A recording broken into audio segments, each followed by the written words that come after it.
সকালে রেডি হচ্ছিলাম পুজোর জন্য। নতুন শাড়ি পরেছি। ব্লাউজটা একটু টাইট।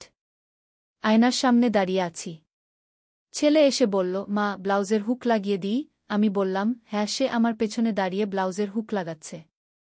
হুক লাগাতে লাগাতে বলল, মা, তোমার শরীর কিন্তু এখনও তরুণীর মতো। আমি লজ্জা পেলাম। সে আমার কোমরে হাত রেখে বলল, এই ব্লাউজ তোমার শরীরের সৌন্দর্য ফুটিয়ে তুলেছে। আমি বললাম, ছাড়। সে আমার কানের কাছে মুখ এনে ফিসফিস করে বলল, মা, আমি তোমাকে ভালোবাসি। তোমার এই সুন্দর শরীর আমার কাছে চাই। তুমি আমার স্ত্রী হও। আয়নায় আমার মুখ পালপিট করতে দেখলাম। এই গল্পটি সম্পূর্ণ শুনলে আপনাদের পানি অটোমেটিক বের হয়ে যাবে, সো যত দ্রুত সম্ভব হাতের কাছে টিস্যু নিয়ে বসে পড়ো।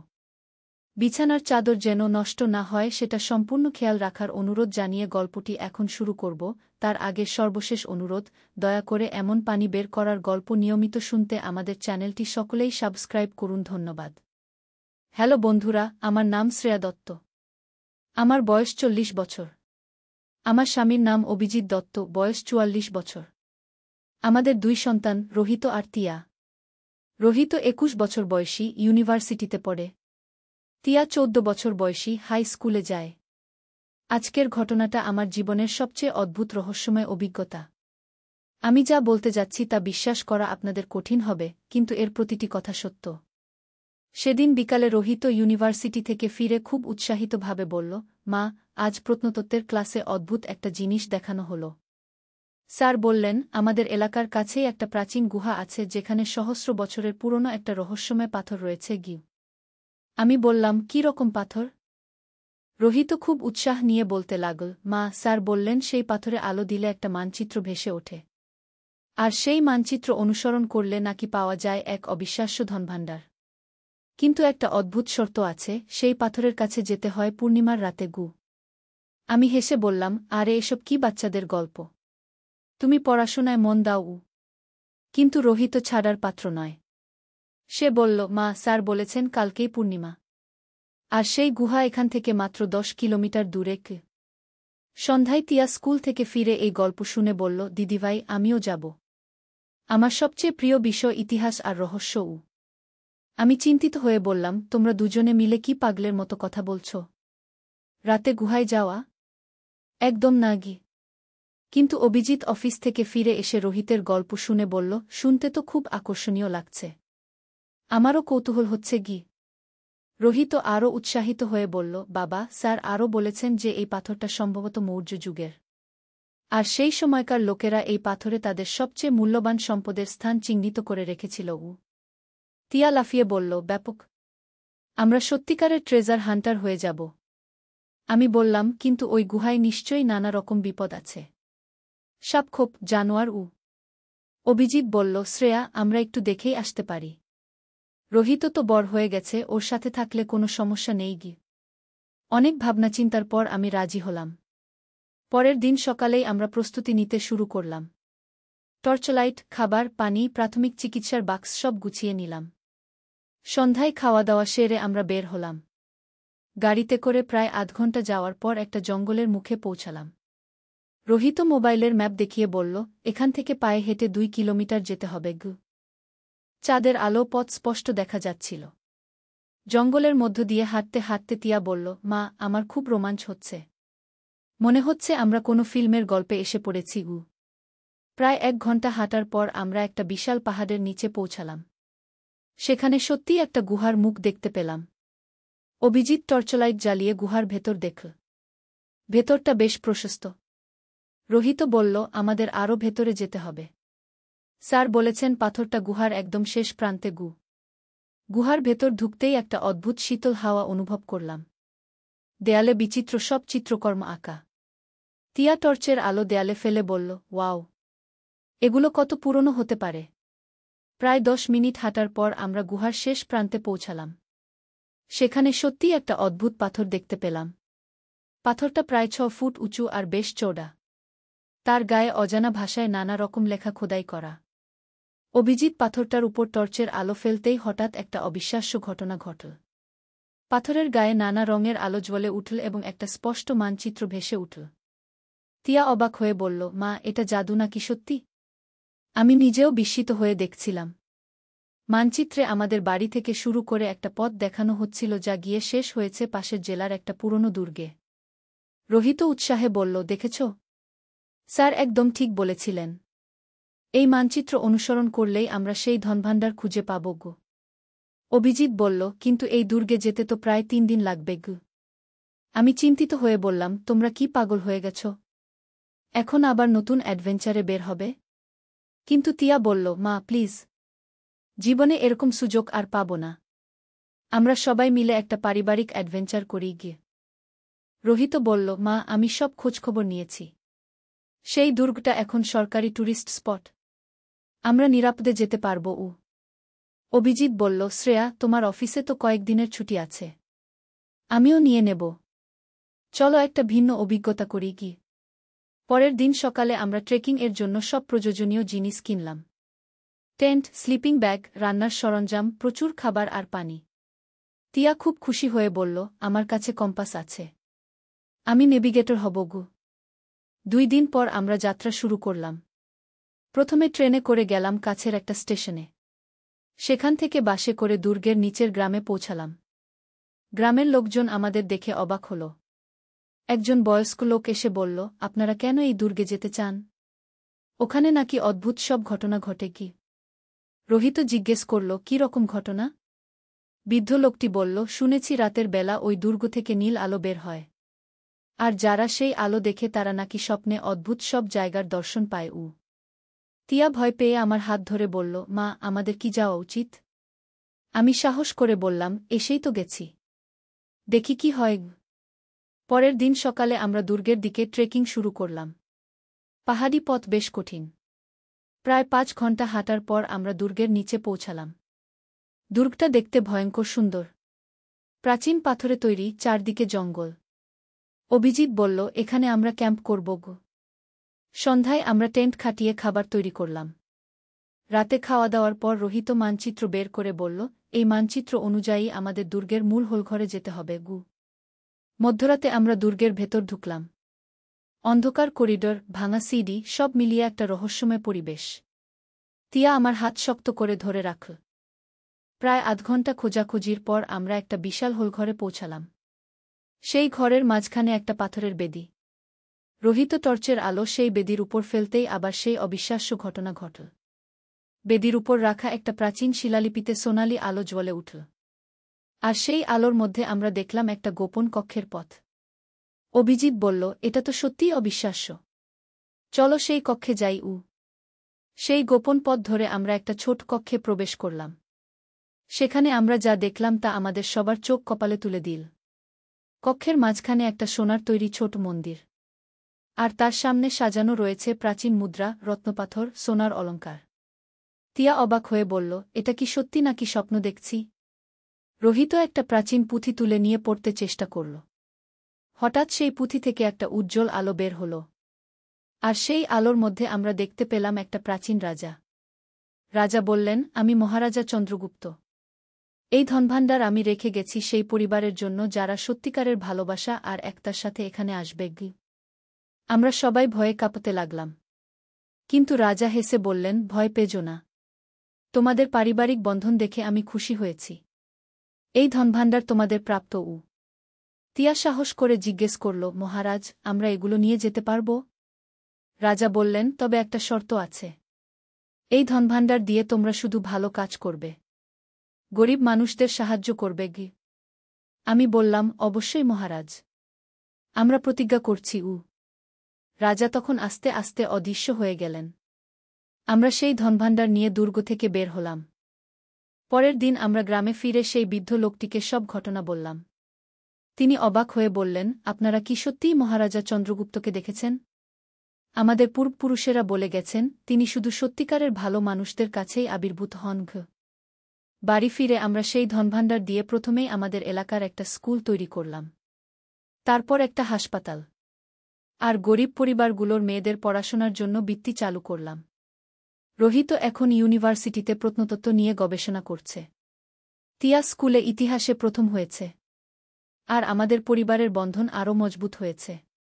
মাঝে মাঝে রাতে স্বপ্নে মহারাজা চন্দ্রগুপ্তকে দেখি। তিনি হেসে বলেন, তোমরা আমার আশীর্বাদ ধন্য।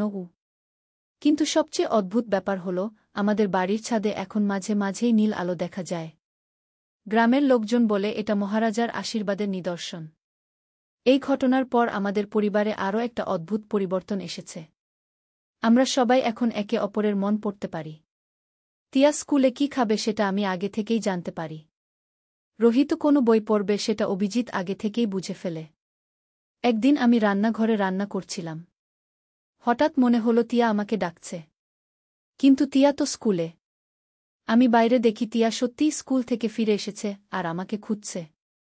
রোহিত একদিন বলল, মা, আমার মনে হয় সেই মহারাজার আশীর্বাদে আমাদের পরিবারের মধ্যে একটা বিশেষ যোগাযোগ তৈরি হয়েছে গিয়ে। অভিজিৎ বলল, হ্যাঁ, আমিও লক্ষ্য করেছি। আমাদের পরিবারে এখন একটা অদ্ভুত একতা এবং বোঝাপড়া তৈরি হয়েছে গিয়ে। কিছুদিন পর আমাদের বাড়িতে একটা অদ্ভুত ঘটনা ঘটল। রাতে হঠাৎ আমাদের ঘরে একটা সোনালি আলো জ্বলে উঠল। আর সেই আলোর মধ্যে আমরা দেখলাম একটা প্রাচীন গ্রন্থ। তিয়া সাহস করে সেই গ্রন্থটা তুলে নিল। গ্রন্থের প্রথম পাতায় লেখা ছিল ভবিষ্যতের রহস্য। রোহিত পড়তে শুরু করল। সেখানে লেখা ছিল আমাদের এলাকায় আগামী মাসে একটা ভূমিকম্প হবে। আমি চিন্তিত হয়ে বললাম, তাহলে আমাদের কি করতে হবে?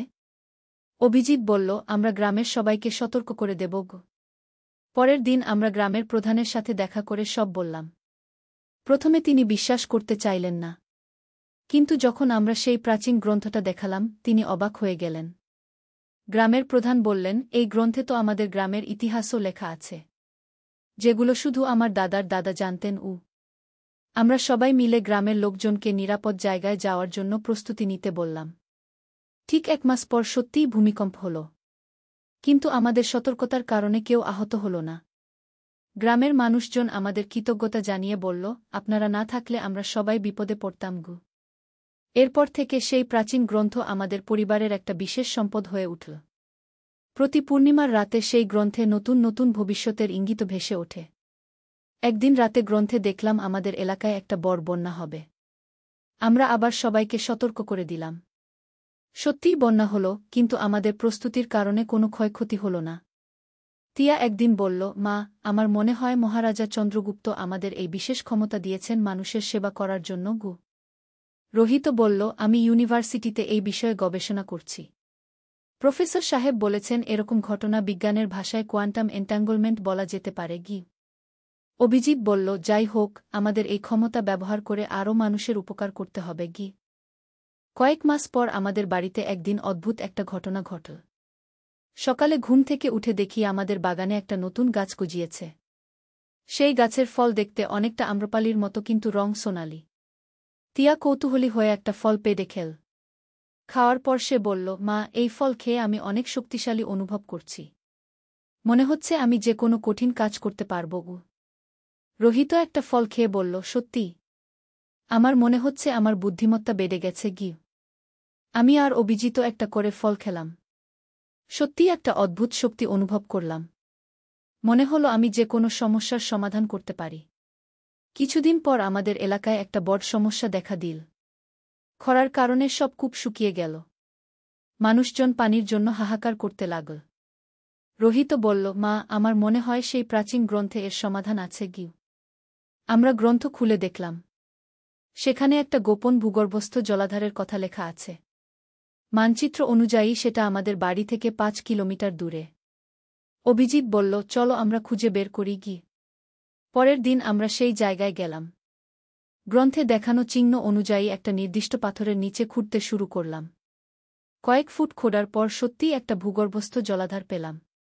তিয়া খুশি হয়ে বলল, বাহ, আমরা এলাকার সবার পানির সমস্যার সমাধান করে দিলাম গে। গ্রামের মানুষজন আমাদের ধন্যবাদ জানিয়ে বলল, আপনারা যেন দেবদূত, আমাদের সব সমস্যার সমাধান করে দিচ্ছেন গু। এভাবে আমাদের পরিবার একটা বিশেষ পরিচয় পেল। মানুষজন আমাদের কাছে তাদের সমস্যা নিয়ে আসতে লাগল। একদিন একটা মহিলা কাঁদতে কাঁদতে এলেন। বললেন, আমার মেয়ে 3 দিন ধরে হারিয়ে গেছে। পুলিশ খুঁজে পাচ্ছে না গি। আমি প্রাচীন গ্রন্থ খুলে দেখলাম। সেখানে একটা জঙ্গলের ছবি দেখা গেল। আর লেখা ছিল মেয়েটি সেই জঙ্গলের একটা পুরনো কুঁড়েঘরে আছে। আমরা পুলিশকে জানিয়ে সেই জঙ্গলে গেলাম। সত্যিই সেখানে মেয়েটিকে পেলাম। সে বলল, আমি পথ ভুলে এসে এই কুঁড়েঘরে আশ্রয় নিয়েছিলাম গু। এরকম অনেক ঘটনার পর আমাদের পরিবার এলাকায় একটা কিংবদন্তি হয়ে উঠল। মানুষজন আমাদের অলৌকিক পরিবার বলে ডাকতে লাগল। কিন্তু আমাদের সবচেয়ে বড় পরীক্ষা এলো কয়েক মাস পর। একদিন রাতে প্রাচীন গ্রন্থে দেখলাম একটা ভয়ঙ্কর দৃশ্য। একটা বিশাল উল্কাপিণ্ড আমাদের শহরের দিকে আসছে। রোহিত ভয়ে বলল, মা, এটা তো খুবই বিপজ্জনক। আমাদের কি করা উচিত? আমি গ্রন্থের পাতা উল্টাতে থাকলাম। হঠাৎ একটা পাতায় দেখলাম সমাধান। সেখানে লেখা ছিল আমাদের পরিবারের 4 জনকে মিলে একটা বিশেষ মন্ত্র পড়তে হবে। আর সেই মন্ত্রের শক্তিতে উল্কাপিণ্ডের গতিপথ পরিবর্তন হবে। তিয়া বলল, কিন্তু আমরা কি পারব এত বড় একটা কাজ? অভিজিৎ সাহস করে বলল, আমাদের চেষ্টা করতে হবে। নইলে পুরো শহরের মানুষ বিপদে পড়বে। পরের রাতে আমরা 4 জন ছাদে গিয়ে সেই বিশেষ মন্ত্র পড়তে শুরু করলাম। হঠাৎ আকাশে একটা উজ্জ্বল আলো দেখা গেল। আর আমাদের চারদিকে একটা সোনালি বৃত্ত তৈরি হল। সেই বৃত্তের মধ্য থেকে মহারাজা চন্দ্রগুপ্ত আবির্ভূত হলেন। তিনি বললেন, তোমরা সত্যিই যোগ্য প্রমাণিত হয়েছ। আজ তোমাদের পরিবারের শক্তি পরীক্ষার সময়। আমরা সবাই একসাথে মন্ত্র পড়তে থাকলাম। হঠাৎ আকাশে সেই উল্কাপিণ্ডটা দেখা গেল। কিন্তু আমাদের মন্ত্রের শক্তিতে সেটা দিক পরিবর্তন করে সমুদ্রের দিকে চলে গেল। মহারাজা খুশি হয়ে বললেন, তোমাদের পরিবার এখন এই পৃথিবীর রক্ষক। ভবিষ্যতে যখনই কোনো বিপদ আসবে তোমরাই সেটা প্রতিরোধ করবে। পরের দিন সকালে সংবাদপত্রে খবর বের হল যে একটা বড় উল্কাপিণ্ড সমুদ্রে পড়ে গেছে। কিন্তু কেউ জানে না যে আসলে আমাদের পরিবারই সেটা প্রতিরোধ করেছে। এভাবে আমাদের পরিবার এখন একটা গোপন মিশনে কাজ করে। মানুষজন জানে না যে আমরা তাদের রক্ষা করছি। কিন্তু প্রতিদিন আমরা নানা ধরনের বিপদ থেকে এলাকার মানুষদের রক্ষা করি। রোহিত এখন ইউনিভার্সিটিতে গোপনে প্রাচীন বিদ্যা নিয়ে গবেষণা করে। তিয়া স্কুলে জাদু আর রহস্য নিয়ে পড়াশোনা করে। অভিজিৎ অফিসে কাজ করার পাশাপাশি আমাদের মিশনে সাহায্য করে। আর আমি এখন একজন গৃহিণী থেকে হয়ে উঠেছি একজন গোপন যোদ্ধা। প্রতিদিন সকালে স্বাভাবিক কাজকর্ম করি, কিন্তু রাতে হয়ে উঠি এলাকার রক্ষক। একদিন রাতে প্রাচীন গ্রন্থে দেখলাম আমাদের শহরে একটা বিশাল আগুন লাগবে। আমরা ফায়ার সার্ভিসকে আগে থেকেই সতর্ক করে দিলাম। সত্যিই আগুন লাগল, কিন্তু তারা প্রস্তুত থাকায় তাড়াতাড়ি নিভিয়ে ফেল। এরকম অনেক ঘটনার পর একদিন মহারাজা চন্দ্রগুপ্ত আমাদের স্বপ্নে এসে বললেন, তোমাদের পরিবার এখন প্রস্তুত চূড়ান্ত পরীক্ষার জন্য। আমি জিজ্ঞেস করলাম, কী রকম পরীক্ষা মহারাজ? তিনি বললেন, তোমাদের দেশে একটা ভয়ঙ্কর প্রাকৃতিক দুর্যোগ আসছে।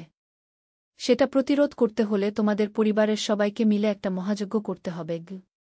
পরের দিন সকালে আমরা সবাই মিলে সেই মহাযজ্ঞের প্রস্তুতি নিতে শুরু করলাম। প্রাচীন গ্রন্থে বলা নিয়ম অনুযায়ী আমাদের পাহাড়ের চূড়ায় গিয়ে 7 দিন 7 রাত ধরে মন্ত্র পড়তে হবে। আমরা পরিবার সবাই মিলে সেই পাহাড়ে গেলাম। সেখানে একটা প্রাচীন মন্দির দেখতে পেলাম। মন্দিরের মূর্তি দেখে মনে হলো এটা সহস্র বছরের পুরনো। 7 দিন ধরে আমরা মন্ত্র পড়লাম। 7ম দিনে হঠাৎ আকাশে একটা বিশাল ঝড় উঠল। কিন্তু আমাদের মন্ত্রের শক্তিতে সেই ঝড় আস্তে আস্তে শান্ত হয়ে গেল। মহারাজা আবার আবির্ভূত হয়ে বললেন, তোমরা সফল হয়েছ। এখন তোমাদের পরিবার পৃথিবীর সবচেয়ে শক্তিশালী রক্ষক পরিবারে পরিণত হয়েছে। তিনি আমাদের প্রত্যেককে একটা করে বিশেষ অলংকার দিলেন। বললেন, এই অলংকার পরে থাকলে তোমরা যে কোনো বিপদ আগে থেকেই জানতে পারবে। এরপর থেকে আমাদের জীবন সম্পূর্ণ বদলে গেল। আমরা এখন শুধু আমাদের এলাকা নয়, পুরো দেশের বিভিন্ন বিপদ থেকে মানুষদের রক্ষা করি। রোহিত এখন ইউনিভার্সিটি শেষ করে একটা গোপন গবেষণা সংস্থায় কাজ করে। তিয়া স্কুলে পড়ার পাশাপাশি ভবিষ্যৎ দেখার ক্ষমতা বাড়াচ্ছে। অভিজিৎ তার অফিসে কাজ করার পাশাপাশি আমাদের মিশনে সাহায্য করে। আর আমি এখনও সেই গৃহিণী শ্রেয়া দত্ত। কিন্তু রাতের অন্ধকারে আমি হয়ে উঠি একজন শক্তিশালী রক্ষক। আমাদের পরিবারের এই গোপন পরিচয় কেউ জানে না। মাঝে মাঝে মনে হয় এসব কি সত্যি নাকি স্বপ্ন। কিন্তু যখন দেখি আমাদের কারণে হাজার হাজার মানুষ নিরাপদে থাকছে, তখন বুঝি এটাই আমাদের জীবনের সবচেয়ে বড় পুরস্কার। প্রতি পূর্ণিমার রাতে আমরা সেই প্রাচীন গুহায় ফিরে যাই। সেই পাথরের কাছে দাঁড়িয়ে মহারাজা চন্দ্রগুপ্তের কাছে প্রার্থনা করি। তিনি আমাদের নতুন নতুন শক্তি দেন, নতুন নতুন গান দেন। আজ যখন এই গল্প বলছি তখনও আমার গলায় সেই বিশেষ অলংকার। তিয়া পাশে বসে পড়াশোনা করছে। রোহিত ইউনিভার্সিটির রিসার্চ নিয়ে ব্যস্ত। অভিজিৎ অফিসের কাজ শেষ করে বাড়ি ফিরেছে। কিন্তু আমাদের সবার চোখে সেই বিশেষ চমক। যেটা পৃথিবীর রক্ষক হওয়ার গর্ব। আমরা জানি আগামীকাল আবার কোনো নতুন বিপদ আসতে পারে। আর আমরা প্রস্তুত সেটা মোকাবেলা করার জন্য। এই হলো আমাদের পরিবারের অবিশ্বাস্য কিন্তু সত্য গল্প। একটা সাধারণ পুজোর প্রস্তুতি থেকে শুরু হয়ে আমরা হয়ে উঠেছি পৃথিবীর গোপন রক্ষক। আর এই গল্পের প্রতিটি কথা আমার নিজের অভিজ্ঞতা থেকে বলা। আল্লাহর রহমত, একটি ইসলামিক গল্প। প্রথম অধ্যায়, পরীক্ষার সূচনা। একটি ছোট্ট গ্রামে এক দরিদ্র কৃষক পরিবার বাস করত। পরিবারের কর্তা ছিলেন একজন ধর্মপ্রাণ মুসলিম, যিনি 5 ওয়াক্ত নামাজ আদায় করতেন এবং সর্বদা আল্লাহর উপর ভরসা রাখতেন। তার স্ত্রী ছিলেন একজন সৎ ও পরহেজগার মহিলা, যিনি সংসারের কাজের পাশাপাশি কুরআন তিলাওয়াত করতেন এবং জিকির করতেন। তাদের 3টি সন্তান ছিল, 2টি ছেলে আর 1টি মেয়ে। সবচেয়ে বড় ছেলেটি ছিল খুবই মেধাবী এবং ধর্মীয় শিক্ষায় আগ্রহী। সে প্রতিদিন ফজরের নামাজের পর কুরআন তিলাওয়াত করত এবং হাদিস শরীফ পড়ত। মেজ ছেলেটি ছিল বেশ চঞ্চল, কিন্তু তার মন ছিল খুবই পরিষ্কার এবং সে বাবা মায়ের কথা মানত। সবচেয়ে ছোট মেয়েটি ছিল পরিবারের আলো, যার হাসিতে সবার মুখে হাসি ফুটত। এই পরিবারটি যদিও দরিদ্র ছিল, তবুও তারা সুখে শান্তিতে দিন কাটাত। কৃষকটি তার ছোট্ট জমিতে ধান, গম এবং সবজি চাষ করত। ফসল ভালো হলে পরিবারের খরচ চলত, আর কিছু বাঁচলে তা দিয়ে দরিদ্রদের সাহায্য করত। কারণ সে জানত যে আল্লাহ তাআলা বলেছেন, তোমরা যা আল্লাহর পথে ব্যয় কর, তিনি তার চেয়ে ভালো প্রতিদান দেন গু। একদিন গ্রামে খবর এল যে আগামী বছর ভয়াবহ খরা হবে। কৃষকেরা চিন্তিত হয়ে পড়ল। অনেকেই তাদের জমি বিক্রি করে শহরে চলে যাওয়ার কথা ভাবতে লাগল।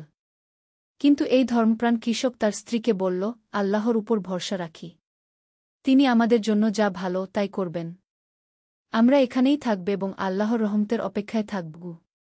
স্ত্রী বলল, আপনি ঠিকই বলেছেন।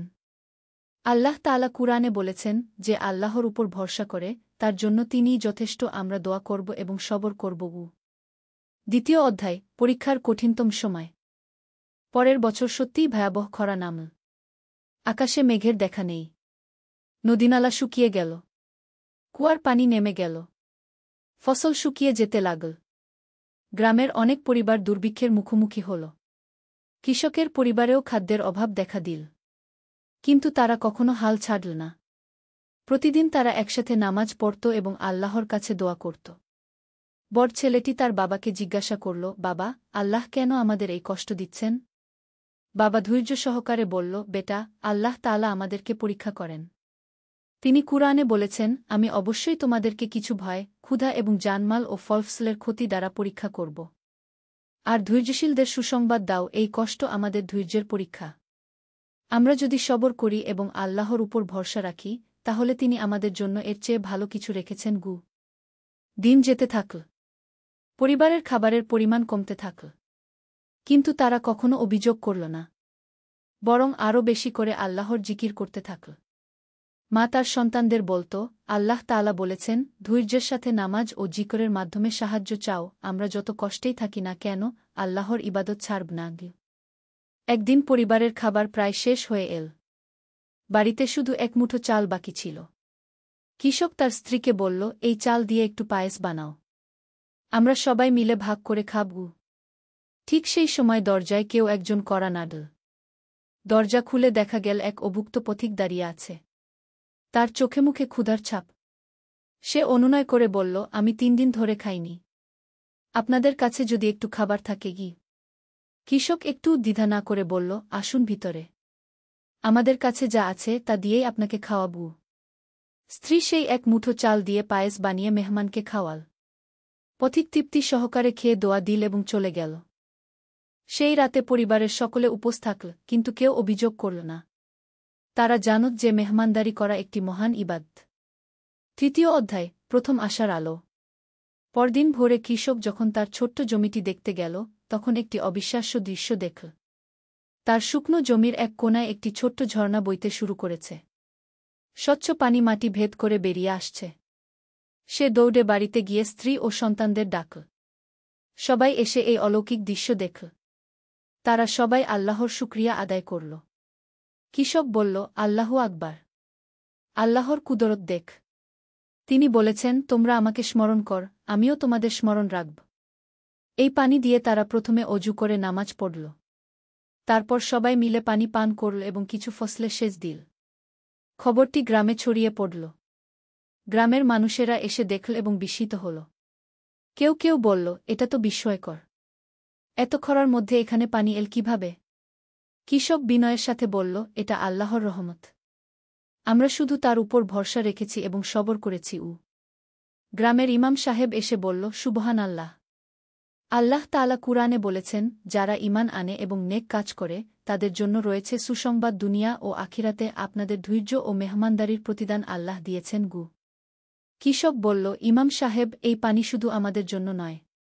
গ্রামের যার যতটুকু প্রয়োজন নিয়ে যাক। আল্লাহ যা দিয়েছেন তা সবার জন্য। চতুর্থ অধ্যায়, ভাগাভাগির বরকত। কৃষকের এই কথায় গ্রামবাসীরা অভিভূত হয়ে গেল। এত কষ্টের মধ্যেও সে অন্যদের কথা ভাবছে। গ্রামের সবাই মিলে একটি ব্যবস্থা করল। প্রত্যেক পরিবার প্রতিদিন নির্দিষ্ট পরিমাণ পানি নিয়ে যেতে পারবে, যাতে সবার জন্য যথেষ্ট থাকে। আল্লাহর রহমতে দেখা গেল, যত পানি ব্যবহার করা হচ্ছে ততই যেন ঝর্ণা থেকে পানি বের হচ্ছে। পানি কখনো কমছে না। এদিকে কৃষকের পরিবারের জন্য খাবারের ব্যবস্থা হয়ে গেল। গ্রামের মানুষেরা কেউ চাল, কেউ ডাল, কেউ তরকারি নিয়ে আসতে লাগল। তারা বলত, আপনি আমাদের প্রাণ বাঁচিয়েছেন। আমরা আপনার উপকার করতে চাই। কিন্তু কৃষক বলত, এটা আমার কোনো উপকার নয়। এটা আল্লাহর দান। আল্লাহই আপনাদের মাধ্যমে আমাদের রিজিকের ব্যবস্থা করেছেন। বড় ছেলেটি তার বাবাকে জিজ্ঞাসা করল, বাবা, আল্লাহ কিভাবে আমাদের সাহায্য করেছেন? বাবা বলল, বেটা, আল্লাহ তাআলা কুরআনে বলেছেন, যে আল্লাহকে ভয় করে তিনি তার জন্য পথ করে দেন এবং তাকে এমন উৎস থেকে রিজিক দেন যা সে কল্পনাও করতে পারে না। আমরা যখন অভাবের সময়েও মেহমানদারি করলাম, আল্লাহ আমাদের প্রতিদান দিলেন। মা বলল, আল্লাহ তাআলা বলেছেন, তোমরা যদি কৃতজ্ঞতা প্রকাশ কর তাহলে আমি তোমাদের নিয়ামত বাড়িয়ে দেব। আমরা আল্লাহর শুকরিয়া করি এবং তার দেওয়া নিয়ামতের যথাযথ ব্যবহার করি। পঞ্চম অধ্যায়, নতুন চ্যালেঞ্জ। কিছুদিন পর গ্রামে একজন ধনী ব্যবসায়ী এল। সে কৃষকের কাছে এসে বলল, আমি শুনেছি আপনার জমিতে পানির ঝর্ণা আছে। আমি এই জমি কিনতে চাই। আপনি যা বলবেন দাম দেব। কৃষক বলল, এই জমি বিক্রির জন্য নয়। এটা আল্লাহর দান। আর এই পানি শুধু আমার নয়, পুরো গ্রামের জন্য। ব্যবসায়ী বলল, আপনি তো দরিদ্র। এই জমি বিক্রি করে দিন। আমি আপনাকে এত টাকা দেব যে আপনি শহরে গিয়ে আরাম করে থাকতে পারবেন। কৃষক দৃঢ়ভাবে বলল, না, এই জমি বিক্রি করব না। আল্লাহ তাআলা যা আমানত হিসেবে দিয়েছেন তা আমি বিক্রি করতে পারি না। আর টাকা পয়সাই সব কিছু নয়। আমি এখানে সুখে আছি। ব্যবসায়ী রেগে গিয়ে বলল, আপনি বুঝতে পারছেন না। আমি যদি জোর করে এই জমি নিয়ে নিই? কৃষক শান্তভাবে বলল, আল্লাহ আছেন। তিনি সব কিছু দেখেন। আপনি যদি অন্যায় করেন তার বিচার তিনিই করবেন। এই কথা শুনে গ্রামের অন্যরা এসে জড়ো হল। তারা কৃষকের পাশে দাঁড়াল। ইমাম সাহেব বলল, এই পানি আল্লাহর দান। কেউ এটার উপর একচেটিয়া অধিকার রাখতে পারে না। কুরআনে বলা আছে, পানি, আগুন আর ঘাসে সবার অধিকার আছে। ব্যবসায়ী অগত্যা চলে গেল। কিন্তু সে হাল ছাড়ল না। সে শহর থেকে কিছু লোকজন নিয়ে এল এবং জমি দখলের চেষ্টা করল। ষষ্ঠ অধ্যায়, আল্লাহর সাহায্য। একদিন রাতে সেই দুষ্ট লোকেরা জমির ঝর্ণার মুখ বন্ধ করে দেওয়ার চেষ্টা করল।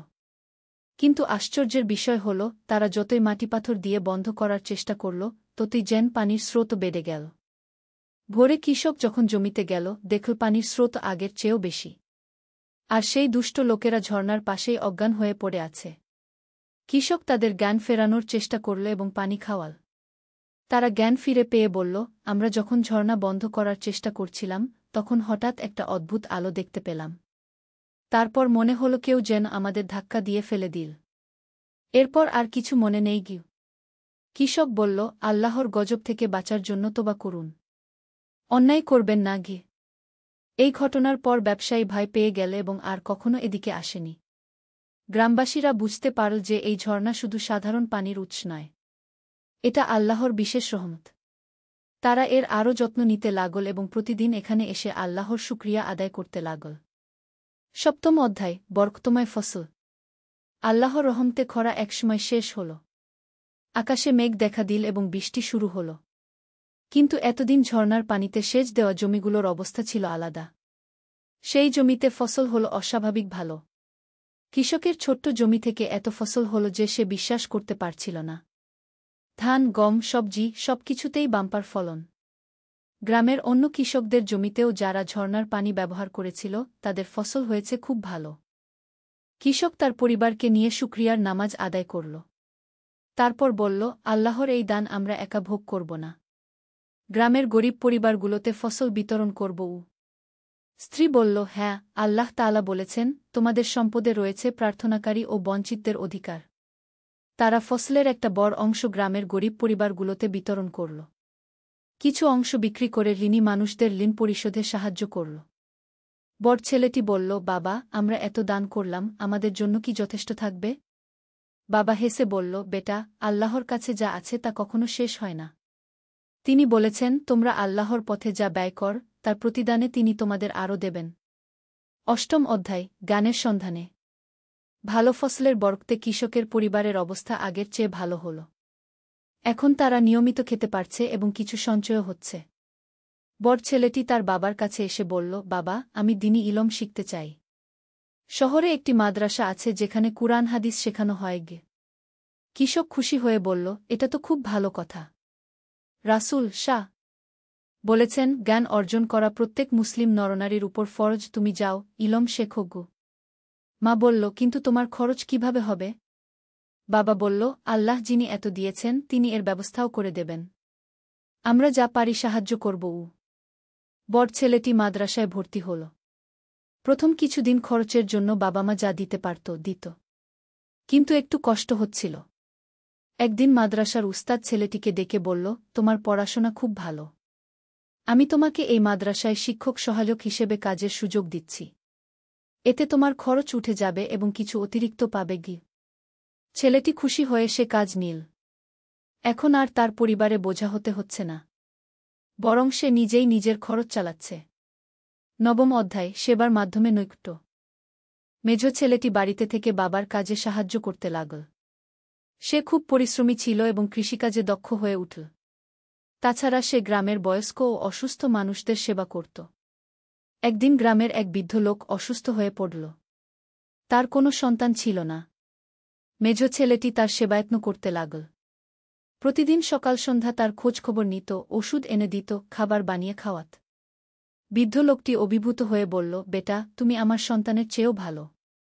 আল্লাহ তোমার মঙ্গল করুন। ছেলেটি বলল, চাচা, রাসূল শাহ বলেছেন, মানুষের সেবা করা আল্লাহর ইবাদত, আমি শুধু আল্লাহর সন্তুষ্টির জন্য এই কাজ করছি। কিছুদিন পর বৃদ্ধ লোকটি সুস্থ হয়ে উঠল। সে কৃষকের বাড়িতে এসে বলল, আপনার ছেলে আমার প্রাণ বাঁচিয়েছে। আল্লাহ আপনাদের পরিবারকে অনেক বরকত দিন। এদিকে ছোট মেয়েটি বড় হচ্ছিল। সে খুব বুদ্ধিমতী এবং ধর্মীয় শিক্ষায় আগ্রহী ছিল। মা তাকে কুরআন পড়া, নামাজ কালাম এবং ঘরোয়া কাজকর্ম শেখাতেন। মেয়েটি বলল, আম্মা, আমি গ্রামের অন্য মেয়েদের কুরআন শেখাতে পারি? মা বলল, অবশ্যই। ইলম শেখানো অনেক বড় নেকির কাজ। রাসূল শাহ বলেছেন, যে ব্যক্তি কোনো ভালো কাজের পথ দেখায় সে সেই কাজের সমান সোয়াব পাবে। মেয়েটি গ্রামের ছোট মেয়েদের কুরআন শেখানো শুরু করল। প্রতিদিন মাগরিবের পর বাড়িতে একটা ছোট্ট মক্তব বসত। দশম অধ্যায়, বিপদের সময় একটা। একদিন গ্রামে খবর এল যে পাশের জেলায় বন্যা হয়েছে। হাজারো মানুষ ঘরবাড়ি হারিয়ে সর্বশান্ত হয়েছে। অনেক পরিবার খাবারের জন্য হাহাকার করছে। ইমাম সাহেব জুমার খুতবায় বলল, আমাদের মুসলিম ভাইয়েরা বিপদে পড়েছে। আল্লাহ তাআলা বলেছেন, মুমিনরা পরস্পর ভাই, আমাদের উচিত তাদের পাশে দাঁড়ানো। কৃষক সবার আগে এগিয়ে এল। সে বলল, আমার যা আছে তা দিয়ে যতটুকু পারি সাহায্য করব।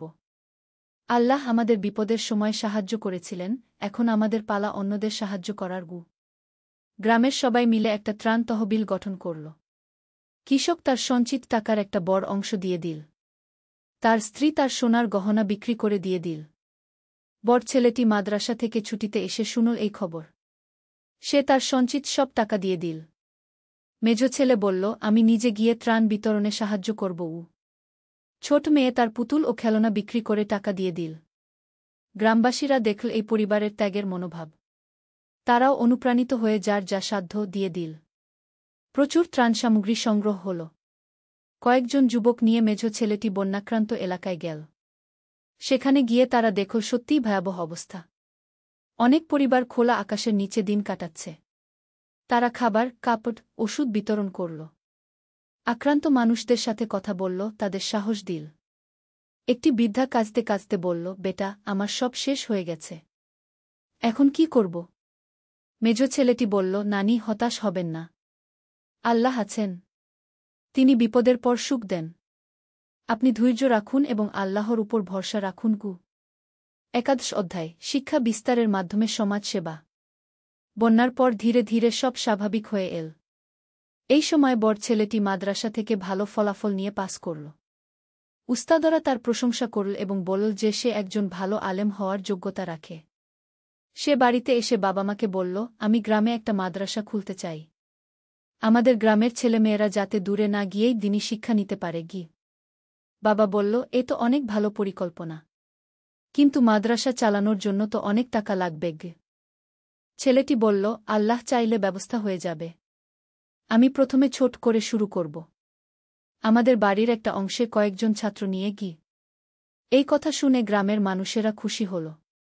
অনেকেই তাদের ছেলেমেয়েদের পাঠানোর জন্য আগ্রহ প্রকাশ করল। প্রথমে 5 জন ছাত্র নিয়ে শুরু হল ছোট্ট মাদ্রাসা। বড় ছেলেটি কুরআন, হাদিস, আরবি ভাষা এবং মৌলিক ইসলামিক শিক্ষা দিতে লাগল। ছাত্রদের কাছ থেকে কোনো বেতন নিত না। বলত, ইলম আল্লাহর দান। এর বিনিময়ে টাকা নেওয়া ঠিক নয়।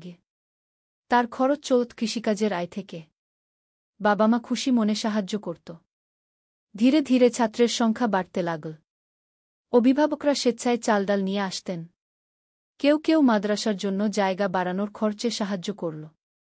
2 বছরের মধ্যে মাদ্রাসাটি এলাকার একটি পরিচিত প্রতিষ্ঠানে পরিণত হল।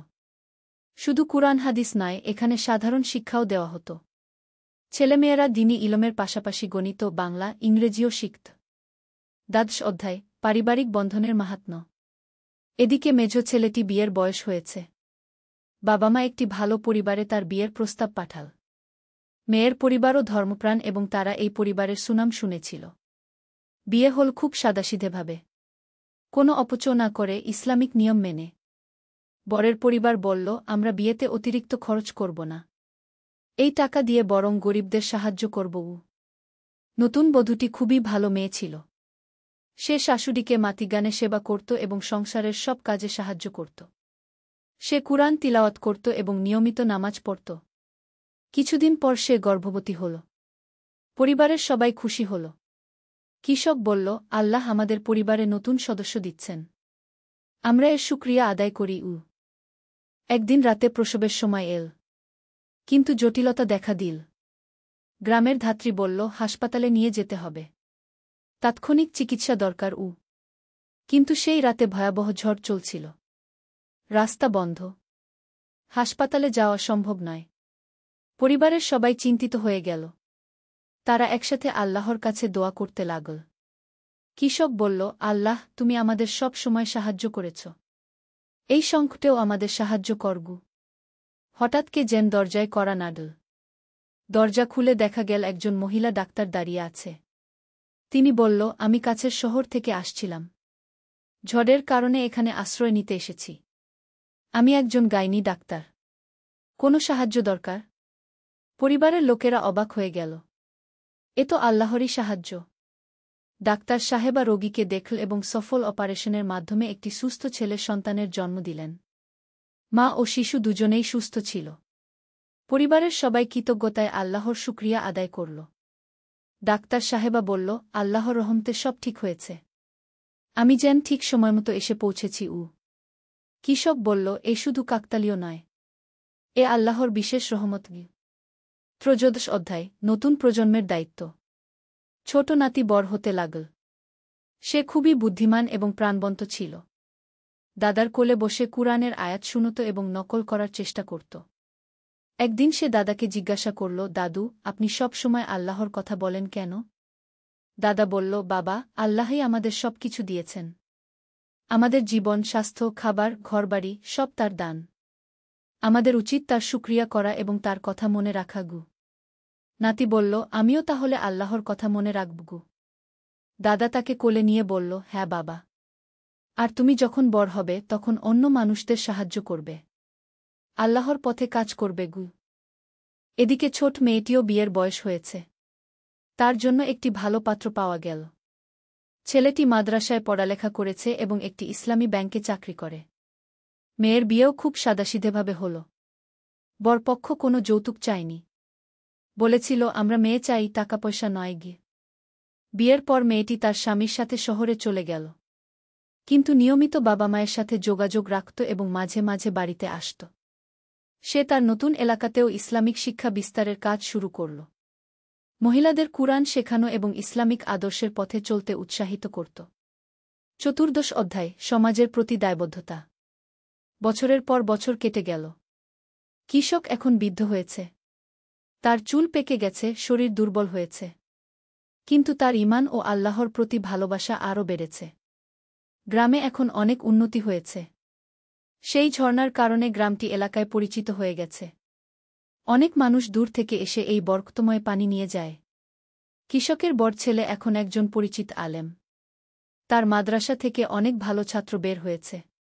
তারা দেশের বিভিন্ন জায়গায় ইসলামের সেবা করছে। মেজ ছেলে এখন একজন সফল কৃষক। সে নতুন নতুন পদ্ধতিতে চাষাবাদ করে এবং অন্য কৃষকদের শেখায়। তার 3টি সন্তান হয়েছে, 2টি ছেলে আর একটি মেয়ে। একদিন গ্রামে খবর এল যে সরকার এই এলাকায় একটি বড় কারখানা করবে। এতে গ্রামের মানুষের কাজের সুযোগ হবে এবং এলাকার উন্নতি হবে। কিন্তু সমস্যা হল, এই কারখানা হলে পরিবেশের ক্ষতি হবে। ঝর্ণার পানি দূষিত হতে পারে। গ্রামবাসীরা দ্বিধায় পড়ে গেল। একদিকে চাকরি ও অর্থনৈতিক উন্নতি, অন্যদিকে পরিবেশ রক্ষা। কৃষক একটি গ্রাম্য সভা ডাকল। সে বলল, আল্লাহ আমাদের যে নিয়ামত দিয়েছেন তা রক্ষা করা আমাদের দায়িত্ব। টাকার জন্য আমরা আল্লাহর দান নষ্ট করতে পারি না গি। কিন্তু অনেকেই বলল, আমাদের ছেলেমেয়েদের ভবিষ্যতের কথা ভাবতে হবে। চাকরি পেলে তাদের জীবন ভালো হবে। বড় ছেলেটি বলল, আবা, ইসলামে পরিবেশ রক্ষার উপর গুরুত্ব দেওয়া হয়েছে। আমরা এমন উন্নতি চাই না যাতে আল্লাহর সৃষ্টির ক্ষতি হয়। দীর্ঘ আলোচনার পর গ্রামবাসীরা সিদ্ধান্ত নিল যে তারা কারখানার বিরোধিতা করবে। তবে সরকারের কাছে অনুরোধ করবে অন্য কোনো পরিবেশবান্ধব প্রকল্পের জন্য। 15 অধ্যায়, জীবনের সন্ধালগ্নে। আরও কয়েক বছর কেটে গেল। কৃষক এখন অনেক বৃদ্ধ। হাঁটতে কষ্ট হয়। কিন্তু তার মন এখনও তরুণের মতো প্রাণবন্ত। সে প্রতিদিন নিয়মিত নামাজ পড়ে এবং কুরআন তিলাওয়াত করে। তার স্ত্রীও অসুস্থ হয়ে পড়েছে। কিন্তু তারা দুজনেই আল্লাহর কাছে কৃতজ্ঞ। তারা বলে, আল্লাহ আমাদের এত সুন্দর জীবন দিয়েছেন। আমাদের সন্তানরা ভালো পথে আছে। আর কি চাই? একদিন রাতে কৃষক স্বপ্ন দেখল। তিনি দেখল একটি সুন্দর বাগান, যেখানে স্বচ্ছ পানির ঝর্ণা বইছে। সেখানে একটি কণ্ঠস্বর বলল, তুমি দুনিয়ায় আমার উপর ভরসা রেখেছ এবং আমার সৃষ্টির সেবা করেছ। আখিরাতে তোমার জন্য এর চেয়েও ভালো পুরস্কার অপেক্ষা করছে গি। ঘুম থেকে উঠে কৃষক খুব খুশি হল। সে তার স্ত্রীকে স্বপ্নের কথা বলল। স্ত্রী বলল, আলহামদুলিল্লাহ, এ তো আল্লাহর পক্ষ থেকে সুসংবাদ। পরদিন সকালে কৃষক তার সব ছেলে মেয়েকে ডেকে বলল, আমার জীবনের সন্ধ্যা এসে গেছে। আমি তোমাদের কিছু উপদেশ দিতে চাই। সবাই বাবার চারপাশে বসল। কৃষক বলল, প্রথমত, সর্বদা আল্লাহর উপর ভরসা রাখবে। দুনিয়ার কোনো বিপদাপদে হতাশ হবে না। আল্লাহ সবসময় তার বান্দাদের সাথে আছেন। দ্বিতীয়ত, সৎ পথে চলবে। মিথ্যা, অন্যায়, দুর্নীতির পথে কখনো যাবে না। ইসলামের আদর্শ অনুসরণ করবে। তৃতীয়ত, গরিব অসহায়দের সাহায্য করবে। আল্লাহ তোমাদের যা দিয়েছেন তা দিয়ে অন্যদের উপকার করবে। চতুর্থত, ইলম অর্জন করবে এবং অন্যদের শেখাবে। ইলমের মাধ্যমেই সমাজের কল্যাণ হয়। পঞ্চমত, পরস্পরের মধ্যে ঐক্য রাখবে। ভাই বোনে মিলেমিশে থাকবে। পারিবারিক বন্ধন অটুট রাখবে গি। সবাই কাঁদতে কাঁদতে বাবার কথা শুনল এবং প্রতিজ্ঞা করল যে তারা এই উপদেশগুলো মেনে চলবে। 16 অধ্যায়, অনন্ত যাত্রার সূচনা। কিছুদিন পর একদিন ভোরে কৃষক অসুস্থ হয়ে পড়ল। পরিবারের সবাই তার চারপাশে জড়ো হল। ডাক্তার এসে দেখল এবং বলল যে তার অবস্থা খুবই গুরুতর। কৃষক বুঝতে পারল তার শেষ সময় এসে গেছে। সে শান্ত মনে বলল, আল্লাহর ইচ্ছা, আমি তৈরি। সে সবার সাথে বিদায় নিল। স্ত্রীকে বলল, তুমি ধৈর্য রাখবে। আল্লাহর উপর ভরসা রাখবে। আমরা আখিরাতে আবার মিলিত হব ইনশাল্লাহ। ছেলে মেয়েদের বল,